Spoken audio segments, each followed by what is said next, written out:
What? We can get stuck in an hour.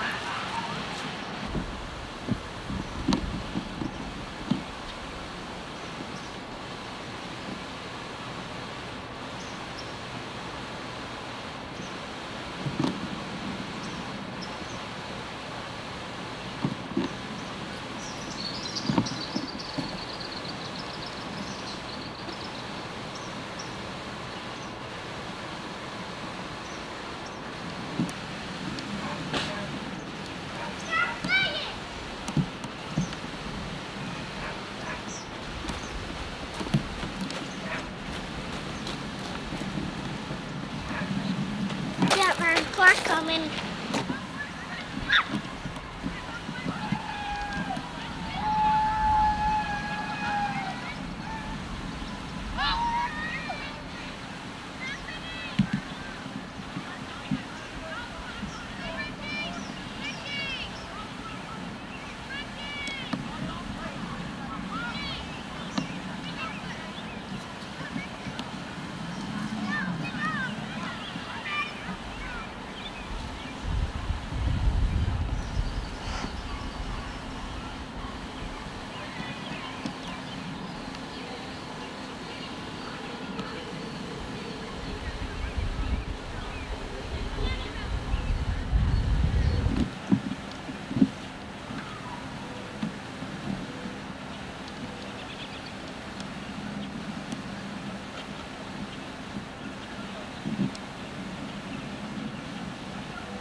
the bend.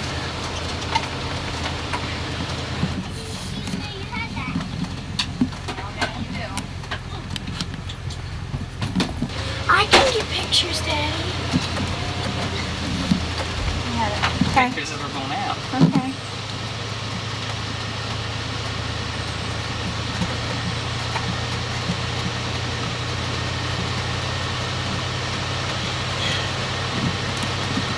Can you see it? Yep. Yep. Shh. Tell them the name of the park, Brandon. What's the name of the park? I forget. Seneca Rock. No, we're around Seneca Rock. We're in Seneca Park. In Seneca State, George Washington State Park. Monongahela. It is not. Monongahela. Monongahela. Okay, it's not. Why is it going in and out? It's going in and out. What'd you do? Turned off automatic. That's why I don't like to use it. Well, how do you focus it? Okay. National Park. Wait, this is Seneca Rock National State Parks. Park. These are the Seneca Rocks. These are the Seneca Rocks that I am filming right now. Okay, stop it. Stop it, Justin. I am. I like. 10 minutes. Brandon, get back in here.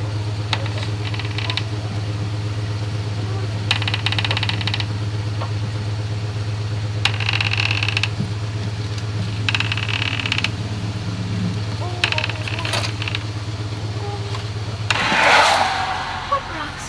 See the line of rocks going through the trees? Oh, now I see them. Where? You can see part of them here. Why are you turning around? Because.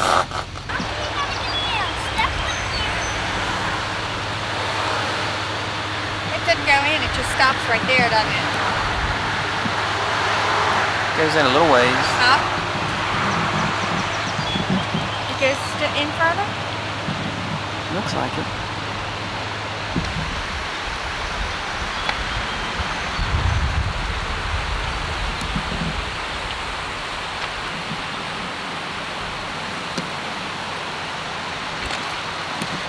Brandon, don't you throw another rock.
be back in the forest with the lightning storm because a lot of trees could be struck and all fall in there. Thunder boom. Yep. Should be coming to us shortly. Coming to what? Here it is. What is it? Picnic ground. Recreation site. Camp Wells! We made it! Yay!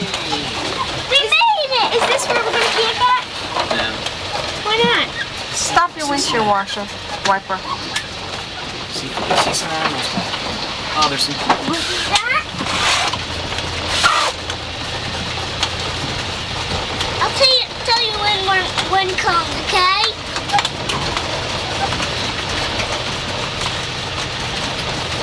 Here I come, Lauren. Oh my goodness.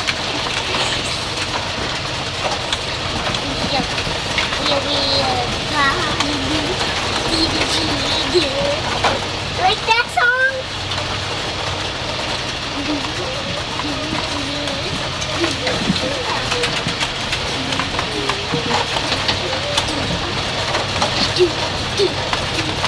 Couldn't we get stuck in the mud while we were riding up the hill? Yeah. This thing pulls pretty good through that kind of stuff, though.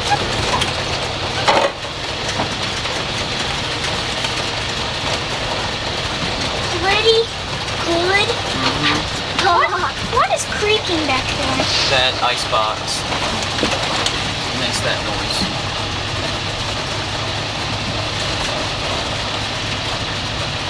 What's Sounds that? like the campers. You don't have to keep. I want to get on the other way a little ways.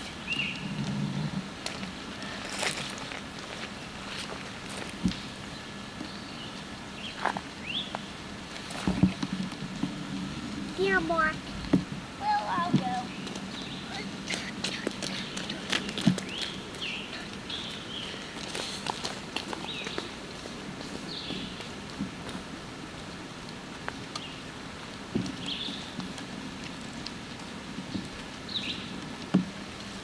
Brandon.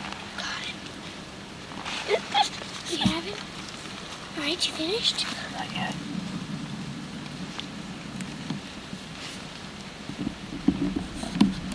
Got it? Yeah. No, not yet. Look, Brandon, Daddy's taking a picture. I feel He's squiggly. We haven't. Remember, Brandon? Wait, I gotta get a picture of him. Oh, so. Aww. Look at that little one. Look at him on my hand. Yeah. Really squiggly. Little one. Aww. Be careful with them.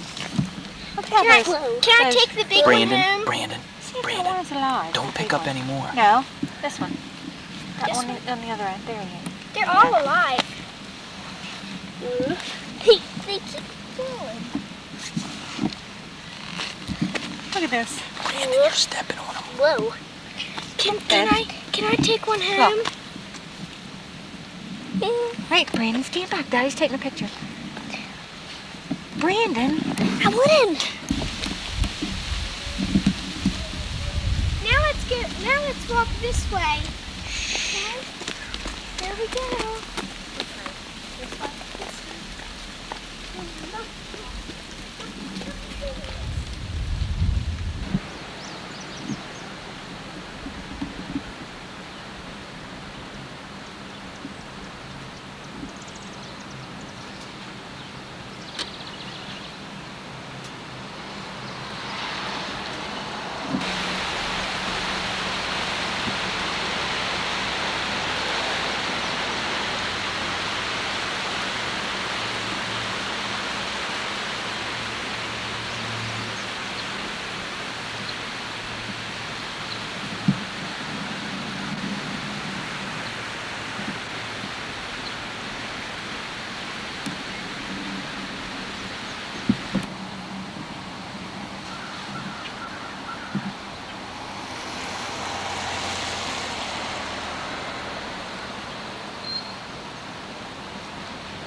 Walk in it.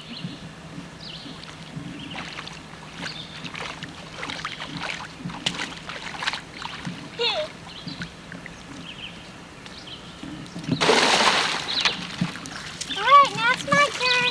Bring it back. I'll go on the other side.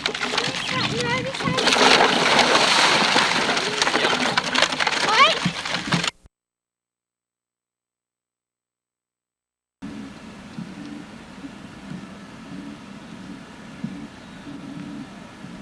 That's it for me. And I will. Here, let me, you want to do the first step? I'll do it really, really good.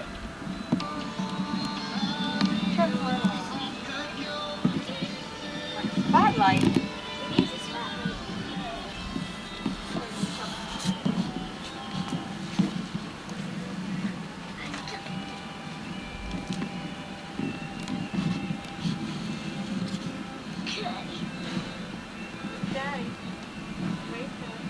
Okay, here goes. I'm not watching you, Justin. Look, Brandon.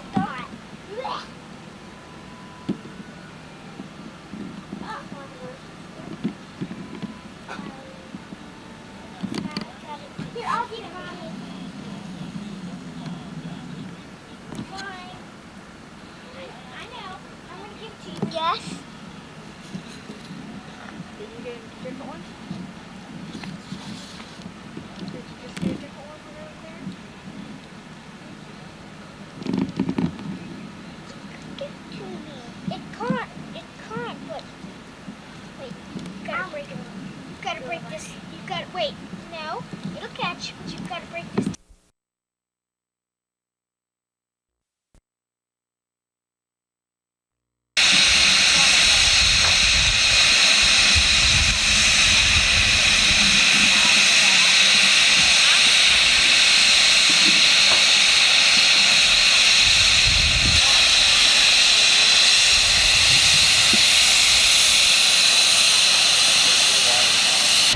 Call will be a break person, but feel free to ask them any questions that you may have.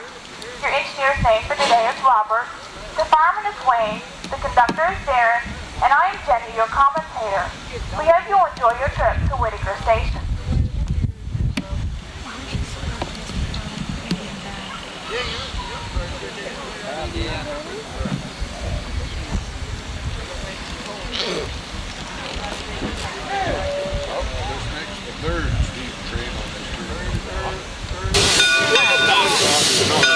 Picture that, okay? I got it. I got it. If you'd like to tickets, then it would be a big help to them if you could have their tickets ready.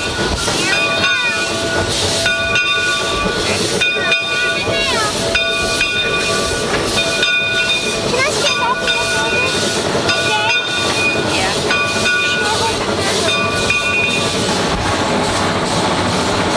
And operated until 1942. Frank Alston, reporter for today's Council.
over and get on the train with Mommy?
Between West Virginia and Virginia. It is also... Mom, it stopped!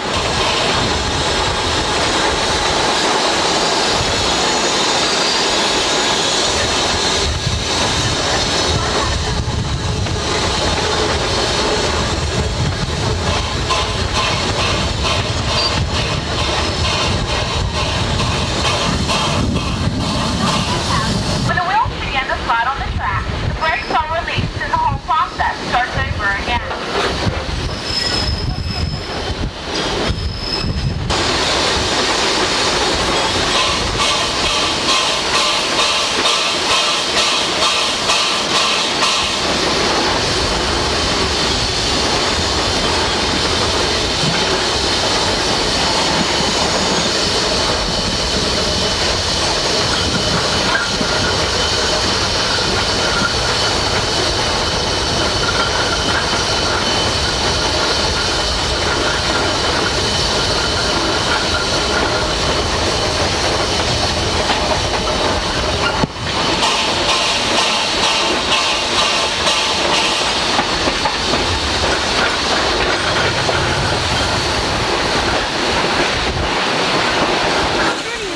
And we're going down on that other side.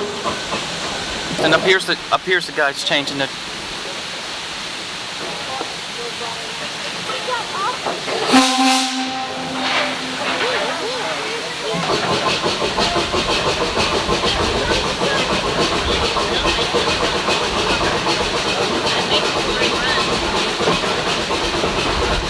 Justin, look over there.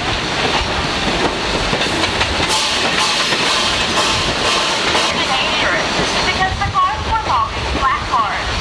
Gus Brakeman was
This show is included in your train run and will begin in 5 minutes.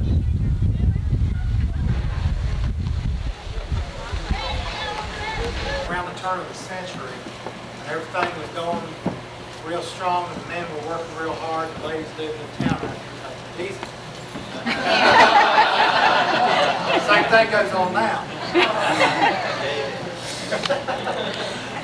This right down here is the sawmill. You passed by what is left of it. There's not very much left of it. But they cut about 250,000 board feet a day. That's a lot of lumber. Tell you how much lumber it is. A house this size right here takes about 8,000 board feet to build that house. So that kind of gives you a little perspective there on how much lumber they actually get cut.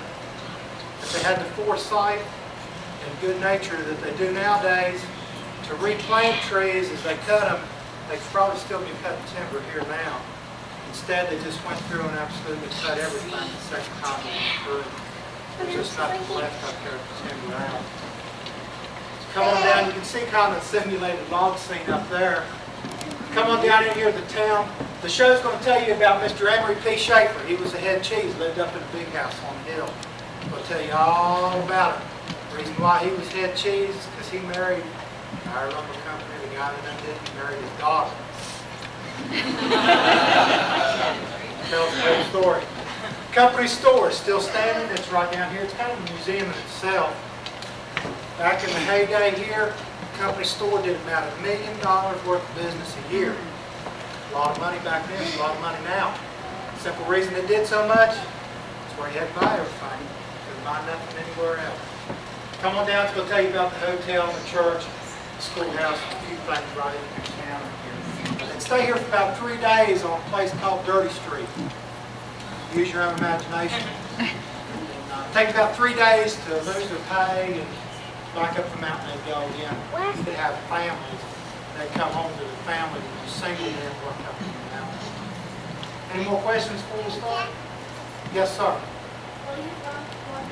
Yeah, it'd come on during the show. The Scenic Railroad is truly a unique member of West Virginia's outstanding state park system. Unlike many historical sites, Cass is a living museum and a window to the past. It is history that is experienced and felt firsthand as the Shay locomotives push their way into the mountains. The visitor is afforded an opportunity to step back in time to an era when life was less complicated and steam provided the power for our nation's railroads and industries. Timber harvesting was in full swing on Cheat Mountain, and men and machines accomplished deeds of great proportions. Let's take a look back at the way it was at Cass and find out about the history that is brought alive for today's generation and those of the future.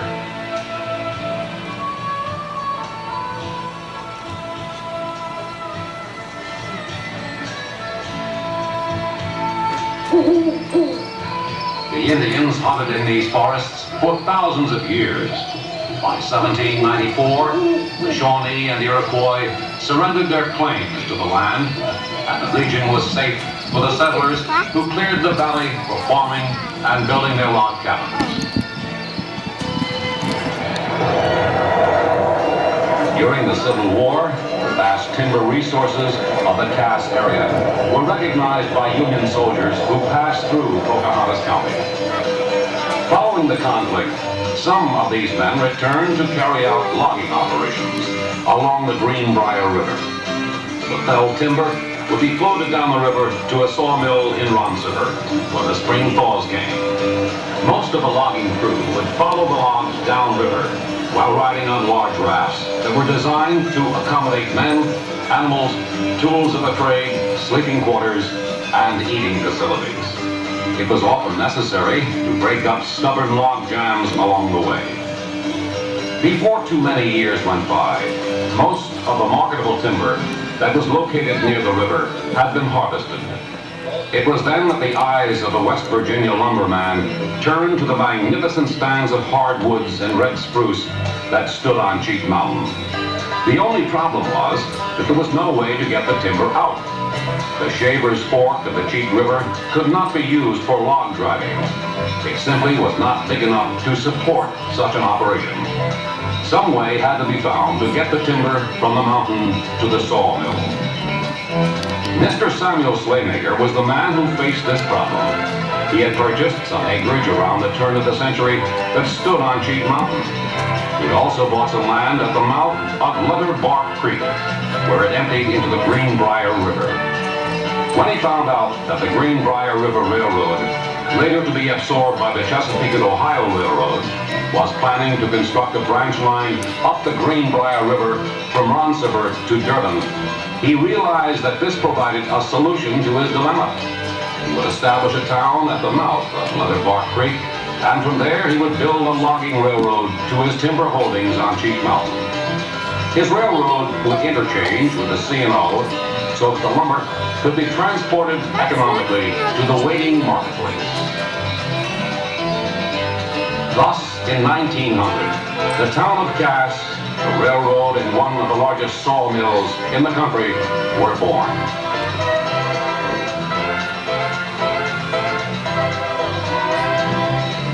Which was doing business here at Cass, received this letter from the famous Orville and Wilbur Wright to buy spruce lumber for their aircraft number 3. the airplane that saw the most number of flight hours of any of the Wright brothers aircraft. The spruce lumber cost $50 and was 16 to 20 feet long, 2 inches thick, and free from twists. By 1900, the lumber business was booming, and several small sawmills were in operation in the area. The original band sawmill at Cass was destroyed by fire in 1922. It ran 22 hours a day, 6 days a week. In its 20 years of operation, it produced about 2. There were also boxcars stacked full of various types and grades and sizes of lumber, destined for customers around the country. Each day, thousands of feet of dried lumber went through the big planing mill where it was converted into high-grade flooring. The mill provided electricity for the town of Cass until about 1948, when the utility companies brought power into the area. Even then, if the electrical service was interrupted for any reason, the mill would take over and once again supply its power needs. The area of the mill, where you see the twin smokestacks, contained boilers that dogging, setting, turning down, edging, grading, trimming, peeling, loading, and scaling. A wooden pattern was made in the foundry for nearly every part of the mill. A breakdown could be repaired in a matter of hours. The railroad that was the lifeline of this operation required a special cut to aid in applying power to the rails. The shay was slow but powerful and served the Cass lumber industry for 60 years. One of the first pieces of freight delivered to Cass by the C&O was a 40-ton shay locomotive number 1. Eventually, larger, more powerful locomotives were purchased. The heaviest was shay number 12, which arrived in 1921 and weighed in at 154 tons. In 1937, the Cass shop, which was capable and better than the first. The machinery used to repair the locomotives was powered by overhead pulleys connected by wide leather belts.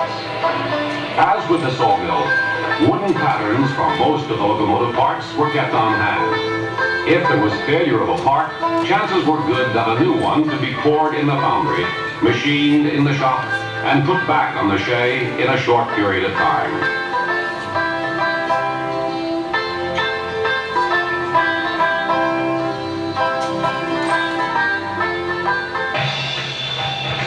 A devastating fire also claimed the second shop in 1972.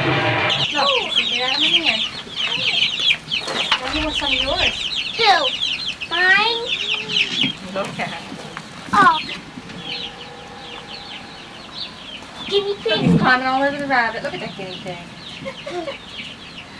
Oh, he snuggled up right in between there. Look at that. Oh, I sleep on one. That Mike, they can. You don't have to feed them because look. Yeah, they got lots.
Give it to this little one.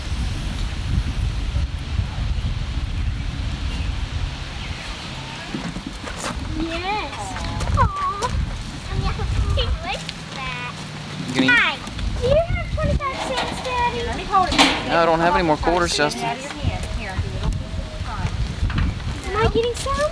Huh? Mommy, do you have 25 cents?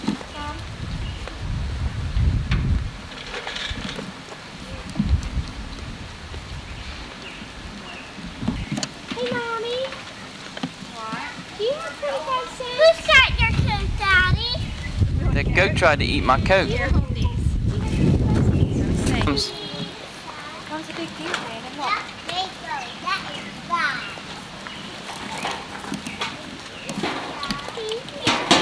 Here you go. Oh, isn't he pretty? Yeah. Want to hold your hand out? Here. Yeah. Hold your hand out. Hold your hand.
From what?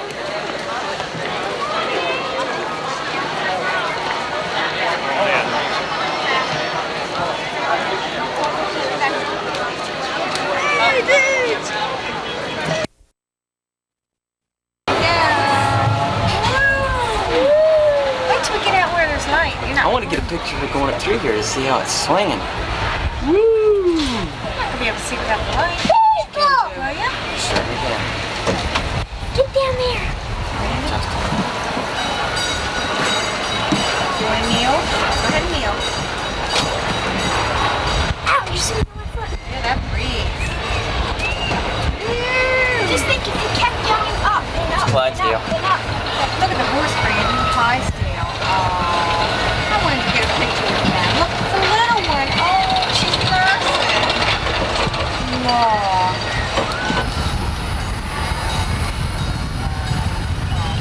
Baby. They are. Which one is pretty? The baby or the Yeah. big one? Yeah. Whee! Baby. Look how high we are. We're not high. I'm her. Look at her. There goes the Loch Ness.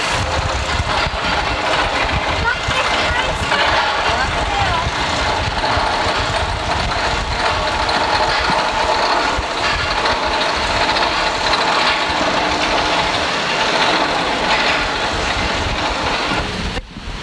Cars you can ride.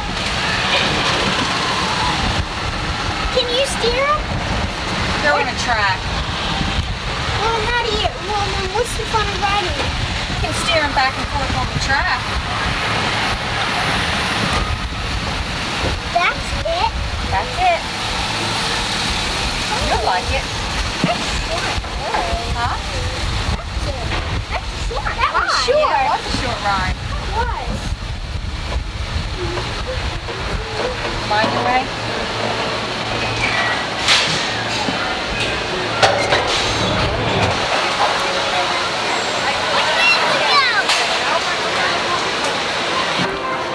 Where's strawberry percent? Right now. Stay. I got three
Do you want to take them in there and let them get the souvenir?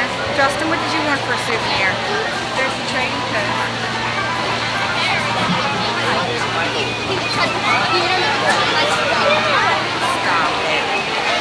Next time he comes.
is a baby bird.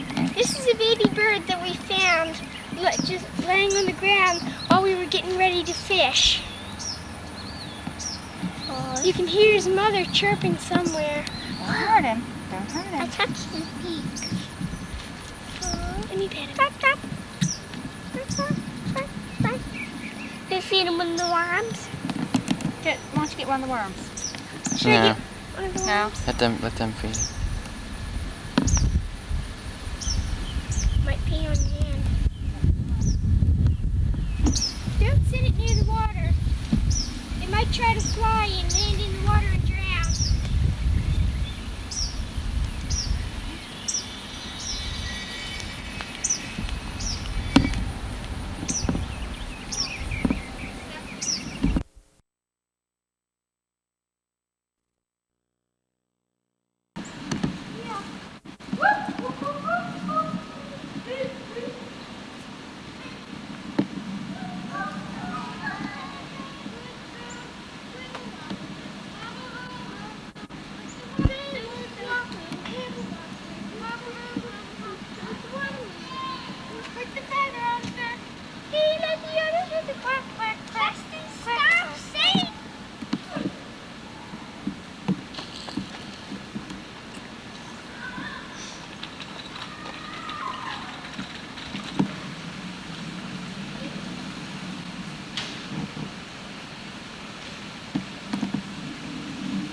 Here, put your jacket down, Randy.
vein of coal, and the gangway is the haulage way. That's what you're standing on now. Therefore, when you open it, mine it, or drive it as they called it, you had to make it large enough to be able to accommodate mules, mine cars, mine motors, what have you. Now, in a few minutes when you file by and you look up there 40 feet, you'll see an airway. That's called a monkey heading. That's driven parallel to the gangway. It's driven smaller. The purpose behind that is that in any kind of mining, you have to have adequate circulation of air. So air will come in the gangway, go up that last chute back there, across the monkey heading, and then eventually out through to the top of the mountain. Now this will be explained in greater detail when we get over to the board. All you have to keep in mind now is you're standing on the gangway. Back there you have the chute where they load the coal cars. Up here 40 feet is the airway or monkey heading. And from that point upward is where the pitch mining takes place. Now, pitch mining is also called full box, double manway, breast-type mining. What you're looking up at here now is a manway. The breast or box will be 30 feet wide. You'll have a manway at either end. Now, the manway has two purposes. One, you can see it enables the miners to get up to the work area, and two, it helps to increase the circulation of air. The inside manway back there is the upcast manway. Air will shoot up there, go across to the miners are working, and come down the downcast manway here. Up above your heads, you have the top rock. Down here is the bottom rock. The vein of coal lie in between the two, and we'll walk at that pitch. Now you can take a look at this, and then we'll come back here to where we have some fossils.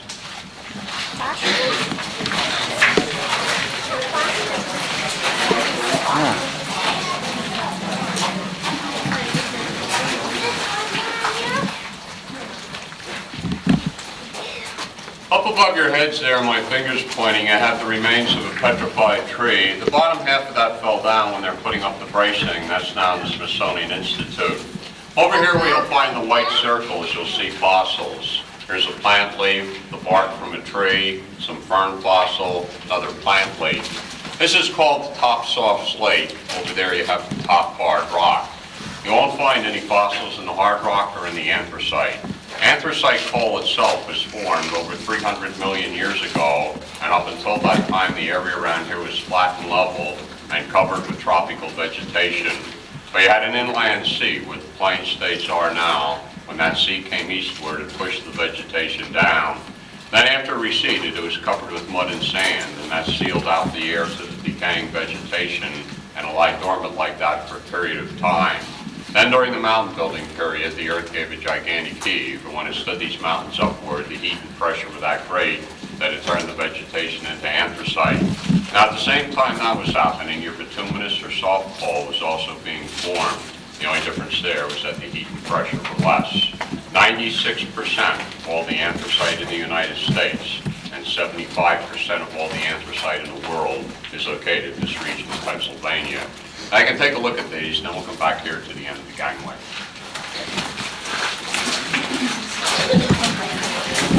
If you look up where my light is now, you can see that the vein is only a couple of inches thick. The reason for that is that these mountains are full of faults. Here you have the bottom rock pinching up against the top rock and then squeezing out the vein. When the vein gets that thin, then it's no longer feasible to mine the coal. That's one of the reasons why the mine was abandoned. Actually, if you took a few more cuts out the gangway, it is possible that the vein would go back to its normal 7-foot thickness. Over here where you see the discoloration on the gangway walls, that's caused by the sulfur and iron oxide that's in the water that seeps through the mine. Now if you follow me, I'll take you over to the board.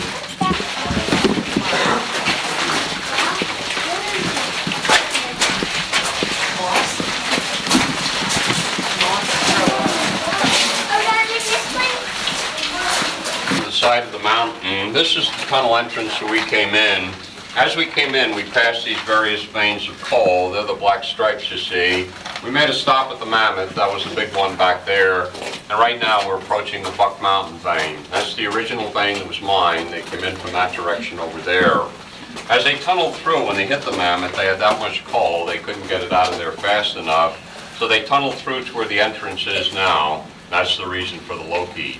The mules that pull the mine cars out to the tunnel entrance, then they make a long train, and then the loki would haul that over to the east end of the mountain where you have your breaker. And that's so they clean and prepare the coal. As you're coming in here, any place where you saw timber, that was a vein of coal. where you saw no timber is solid rock. You don't need timber to support that. Right now, we're about a quarter of a mile inside the mountain, and you're 400 feet underneath the top of it. Over here where you see the holes or gouges in the mountain, that's caused by strip mining. That's where they bring in power shovels to take out the coal. Years ago, after they were finished, they left the holes there, plus all the debris that had accumulated. Now it's a law they have to backfill and then plant with trees and vegetation. Most of the anthracite that's mined today is strip mined. You don't have many deep mines in operation anymore. What you're in now is a horizontal drift mine. There's also two other types of mines. One is called a shaft. That's straight up and down, just like the board is here. Then your third type is slope, follows the pitch of the vein. Three different ways of getting in, but once you're in, the coal is mined pretty much the same way. Now, if you want to pull in over there to the board here, you're okay here. We'll explain how they circulate the watt. Will be smaller, called bull fans that will help push the air. But air will come down the gangway, and it goes up the last chute in the vein and across the monkey heading. That's where you looked up back at the 7-foot vein. Then it goes up the upcast manway, across the coal face, down the downcast manway, across the monkey heading, upcast, downcast, until in this case it'll go out through to the top of the mountain. That's one of the reasons why you leave blasted coal in the Bressler box. You have to have that upcast, downcast circulation of air. Over here, where the coal's already been dropped, there is no circulation because you can't circulate air inside of a bottle. The other reason you leave the blasted coal in the breast is because it provides the work surface for the two miners who will mine that breast. In other words, each day when they go up there, they'll be standing on top of the blasted coal. Now you can see that illustrated from a side view over here. They'll drill their holes 6 feet into the vein. After the holes have been drilled, they'll pack them with dynamite, then they'll come down here to the gangway and then they blast. Once the coal's been blasted, nobody goes up there until the following morning when the fire boss will check it out for any gases. When they eventually get up to the top, then they'll come down here to the bottom of the press. That's called the battery. They'll open the battery, then the coal will flow by gravity down through to the chute, then from the chute to the coal car, and then eventually to the breaker.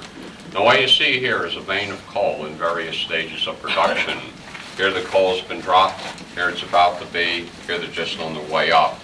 Now back there I had mentioned that the Bressler box is 30 feet wide. In this particular case it'll go up 300 feet. Beside each breast you notice something marked pillar. The pillar is also 30 feet wide. That's a solid vein of coal. The reason you don't take out the pillars when you're taking the breast is because you have to have something to support the top of the mountain. Timbers will not support a mountain top. And after all the breasts have been removed from the vein of coal, and that's called first mining, you still have 50% or better of your coal left in the pillars. Then they go into what's known as second mining. That means they'll come back and they'll take out each and every one of those pillars. That's called robbing the pillars, and that's by far the most dangerous aspect of anthracite mining. It's also the last, so we'll save it till then when we go around to the next gangway, and you'll be able to see what happened when they did come back and rob the pillars. Now, to give you an idea of what it was like to be a miner, each day that the two miners went up to their work area, one of the first things that they had to do was to shore up the 6 feet that they had blasted the day before. That would mean they'd have to lug up with them 4 timbers. The timbers would be 6 foot long. They'd be wide. Then you need enough boards to board it up solid on both sides. That'd be 20 to 25 boards, 1 inch thick, various widths green lumber.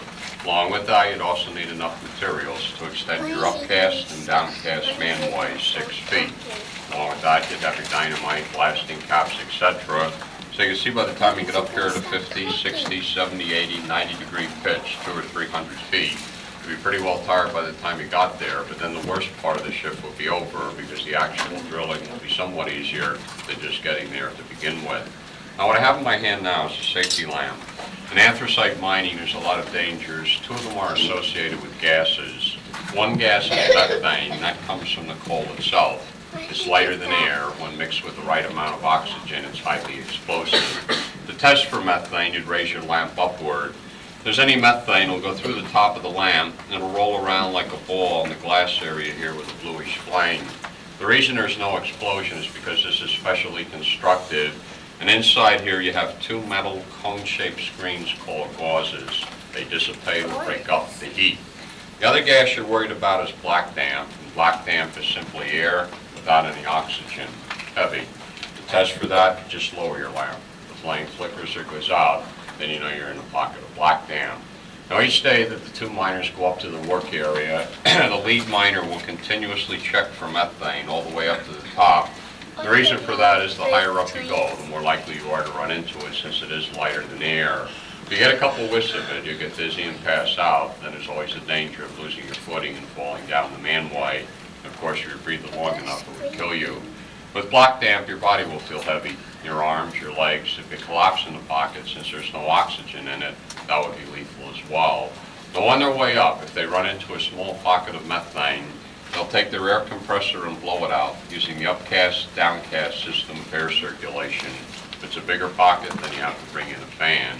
With black damp, that's simply caused by inadequate circulation of air and secured to the fan as well.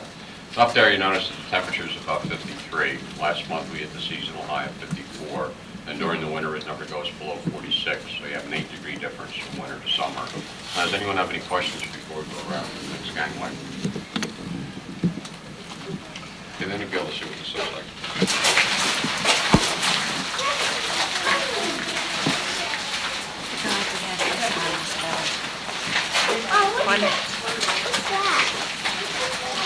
Railroad track real close.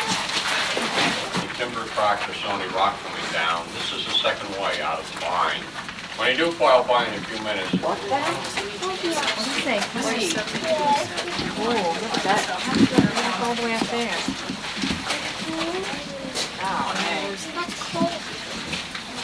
there where you'll see the light coming from the hole, that's your upcast manway. Over on the other side will be the downcast manway. The surface that you see down there is the surface that the two miners are working off of, and they'd be drilling and blasting the coal coming towards us because everything is based on gravity. Over here on my side, you can see that the vein is about 6 foot thick. Over on the other side, it starts out that way, but you can see the big fault in the mountain, and it squeezes the vein to where it's only about 1 foot thick coming towards us. Now, 300 feet below us is another gangway, just like this one. And then 300 feet below that is a third gangway. This is mined first, and they mined it going towards the top of the mountain. Then they went out to the east end of the mountain, 3/4 of a mile, near where the Loki makes it stop, dropped down 300 feet, mined that coal coming towards us. Then they dropped down 300 feet by the highway and mined that towards the second. Once again, everything is based on gravity. Now you can take a look at this, and then we'll come back here to where they robbed the pillars. They had taken out all the breast in the vein of coal, and then they came back and they robbed the pillars. Now, when you rob the pillars, you don't have to worry about timbers or boards or anything like that. All you have to do is go up the last press. That's now empty. Drill long holes into the sides of the pillar, load it with dynamite, and blast. As they came our way for that 1/4 of a mile, they took out each and every one of the pillars. The trick there is to get the coal out as quick and as fast as you can, because now there's nothing to support the top of the mountain. Eventually it will take on weight and collapse. That's the end result back there.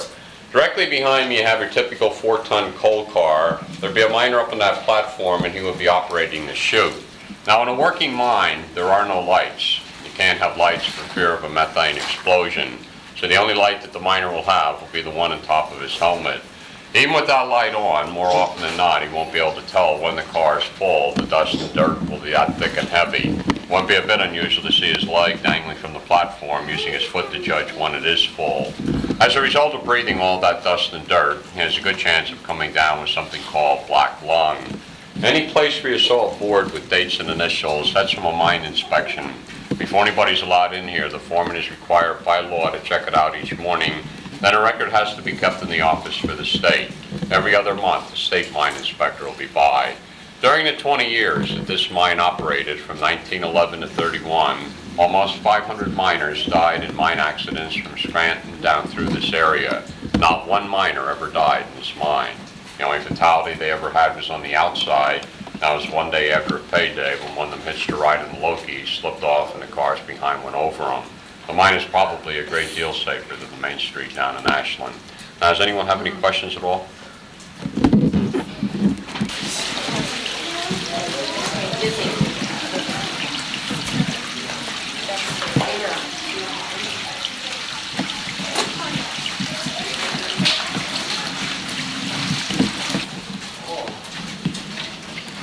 carry all your equipment on your back down that little ladder. They write it on the wall.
Yes, turn around this way, huh?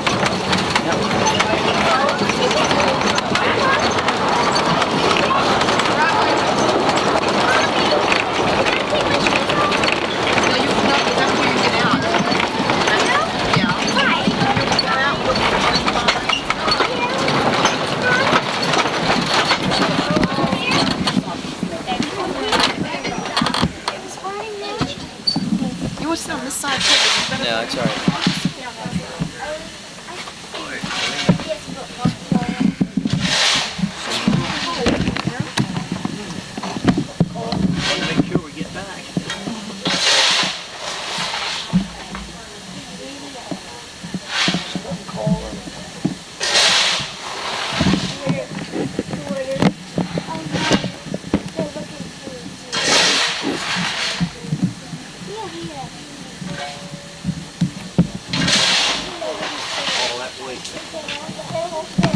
It would seem. Take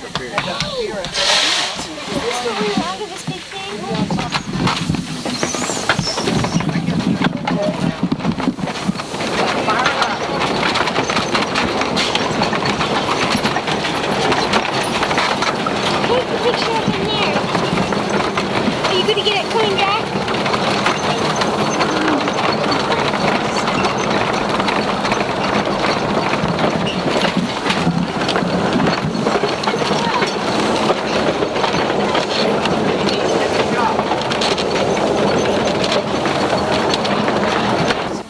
This is our camera stop. You may stand to take your pictures if you care to. Stand to look around. What is your name? Hi.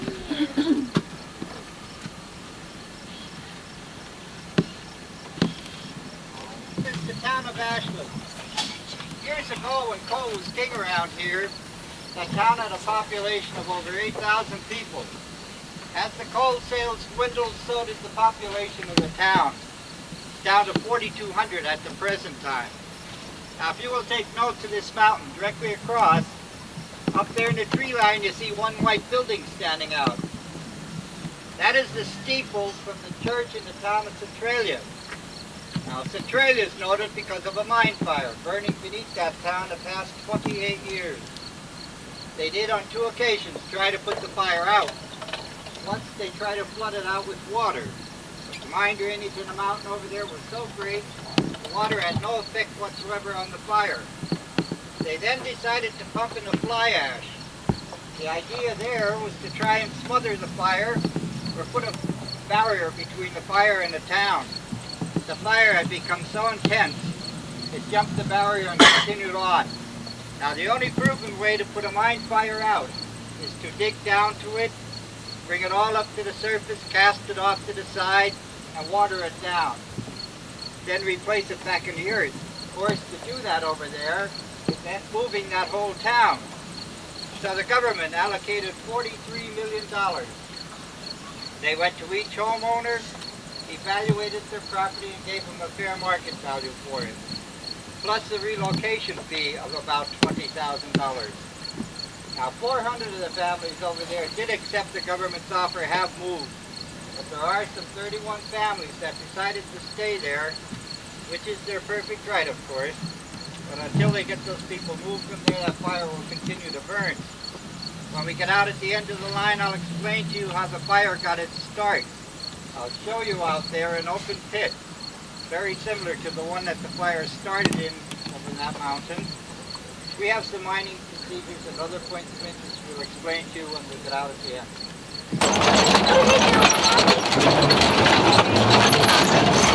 Explain what we have up here. First of all, the mountains you're in here are part of the Appalachian mountain chain.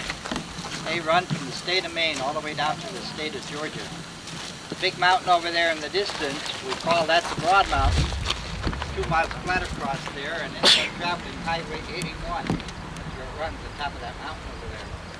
The big brick building you see out there, that's their Ashland State General Hospital. In the mid-1800s, they had no hospital facilities here. When a miner was injured in an accident in the mine, he was taken home by mule ambulance. Then it was the duty of the wife to take care of the patient. And not having the proper facilities there at home, they lost quite a few men. So one of the coal companies donated the land, and the state of Pennsylvania erected what they call the Miners' Hospital. It was situated between the brick building and the smokestack out there. About 25 years ago, it fell into such disrepair that the state tore down the old structure, put up that new building. It is still operated by the state of Pennsylvania. Down here in the valley, the big tan building with the white roof on it, that is the Gould Pump Company. Are you That recording? particular plant was started by an Ashland family by the name of Point. They sold out to Gould about 10 years ago. They make these deep mine slurry pumps out there to pump the water from the deep mine. And we do have an example of one of the pumps supported our drainage. If you care to examine it. This structure you see right down here is just a replica of an old bootleg mine operation. Now they came into being when the Great Depression hit the country in 1928. The miners were all out of work. Of course, at that time in history, there was no such thing as unemployment compensation or any other program to help them. So to put food on the table for their families, they would come up here, mine coal, and take it down into town, hoping to sell it down there. Something like that usually was a 3-man operation. They'd lower 1 man down in the bucket to do the mining of the coal, and 2 men would remain up here on top. When that miner had that bucket filled, he'd signal the men on top. They get on the windlass, wind up the coal, and dump it off to the side. Then they'd return that bucket down to the miner, and while he was refilling down there, the men on top would get their hammers at the coal, crack it, and put it in bags. At the end of the day, when they had about 30 bags full, which was about 1 ton of coal, they would take it down to the town any way they could get it there. Usually by wheelbarrow, wagon, lots of times they carried it on their shoulder, hoping to sell it down there. Maybe they would get $4 for their day's work. Now, the reason they got the bootleg name, what they were doing here was actually illegal, because they were taking the coal that belonged to the big coal companies that owned the land here. There happened to be so many of those small operations going on at that time, coal companies became concerned and they formed what they called their Coal and Iron Police Force. Now they'd come up here on the hill, they saw something like that going on, they'd get the miner up out of the hole, throw a stick of dynamite down there and blow the hole shut. Of course they would arrest the men and they would take them downtown and fine them. Having no money to be paying fines, they were all winding up in jail. The jails were just so overcrowded they couldn't handle them, so they'd leave them out the next morning. 5 minutes later, they had their working clothes on and back up here they were because their families were hungry. So it got a little nasty then between these policemen and the miners. They had cars burned, people were shot at and beaten. They were using dynamite to destroy property. So the county government called a meeting with the big coal companies and the miners. They came up with the idea that if the miners would pay a royalty, small amount of money for every ton of coal they brought out of an operation like this to the coal companies, it would satisfy them. So that's how your independent miners got their start here in Pennsylvania. That was very dangerous work, especially for the miner down there. The only light he had to work with down there was an open flame lamp on his helmet called a carbide lamp. Now he had to worry about cave-ins naturally, but he also had to be worried about two deadly gases down there. One, the miners simply call black damp. It's nothing more than heavy air, or air without any oxygen to it. Well, if he happened to go down there early in the morning with that open flame and got into a pocket of that particular gas, the flame would go out, no oxygen there to keep it burning. So he got a bit of a warning to get out of there. The other gas, of course, is the highly explosive methane. And boy, if he hit a pocket of that early in the morning with that open flame, it was one big explosion. So they lost quite a few lives in operations like that. Behind us here, we have a different type mining. For you people that are already toured the mine, and you people planning to go in there, your first stop on the mine tour is at this mammoth vein of coal. Happens to be the largest vein of coal in the Pennsylvania anthracite field. Right here was about 65 foot in width. Now this particular pit was dug in the teens and 20s, and it was dug by steam shovel that ran on rails like we come out here on. What they did, they would drill into that rock formation you see up there, which they call the bottom rock. Load the holes with dynamite, set off the charges, and break up that rock. They then would take off the rock and cast it off to the side of this mountain. When they had the vein of coal exposed, they would back your locomotive and your cars in here, load them up, and they brought them out to a point right over here. Now this particular rail line was attached to one that ran up and down the side of the mountain, which they called a plane. At the top you had an engine house with a cable attached to it, and down here at the base of the mountain they had a breaker that prepared the coal. So they would just take a car at a time, attach it to the cable, and lower it down to the breaker and dump it. Now in the breaker, of course, they would size the coal, they would take the impurities from it, such as the rock and the slate, wash it, and it was put in rail cars that ran directly beneath there and off to market. Now the coal from this particular mine you toured was also treated down here at this breaker. So what they did there, these mules would bring these loaded coal cars out to the face of the mine.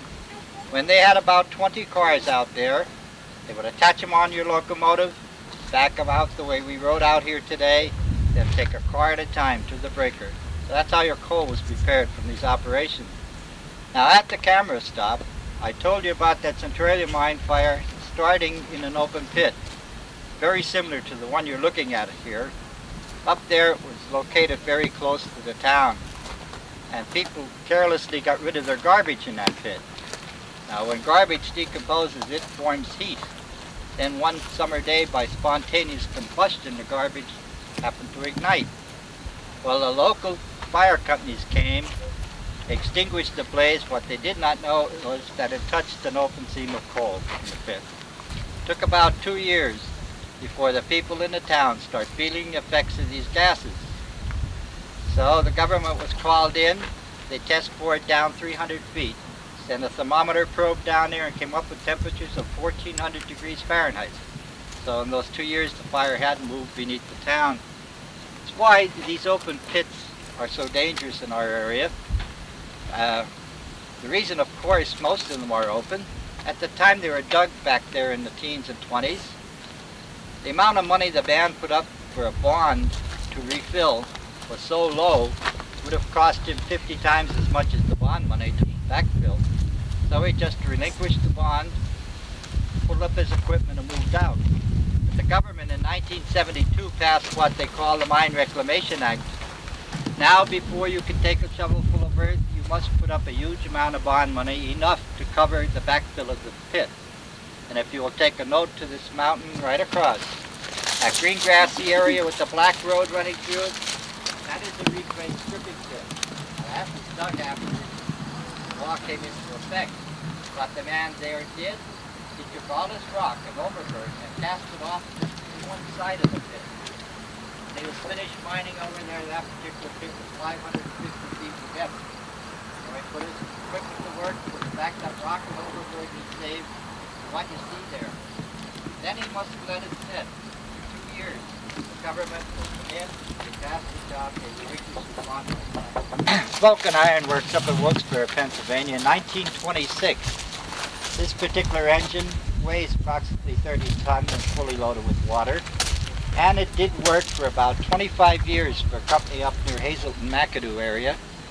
They abandoned it and we found it on a dump. We brought it back, refurbished it ourselves, running 28 years for us, 28 years of tour. Cable, Mama. What does this do?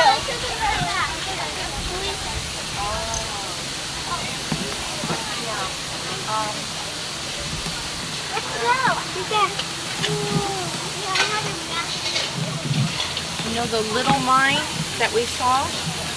The men would crush it. The coal in